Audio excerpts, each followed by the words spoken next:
Today, we're going to walk you through the process of modifying the Add to Cart button in WooCommerce blocks for products, so it opens in a new tab when users click on affiliate or external product links.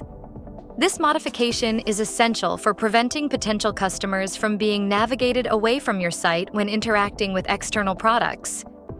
By default, WooCommerce opens these links in the same tab, which can cause a loss of engagement. Let's fix that by ensuring these links open in a new browser tab instead. First, navigate to your WordPress admin dashboard. You'll need to add a custom code to achieve this functionality. We've provided the full code snippet in the description and blog post link below. Copy the code snippet from the blog post. Go to Appearance Greater Than Theme File Editor, or use a code snippet plugin if you prefer not to modify theme files directly.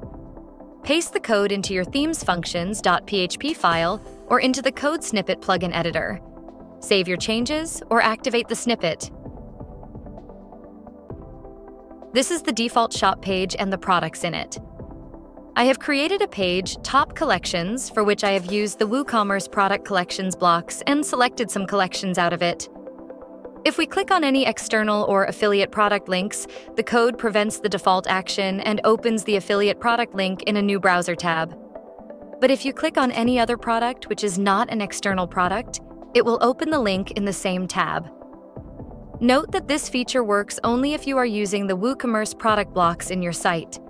Don't miss out on this easy yet powerful customization for your store.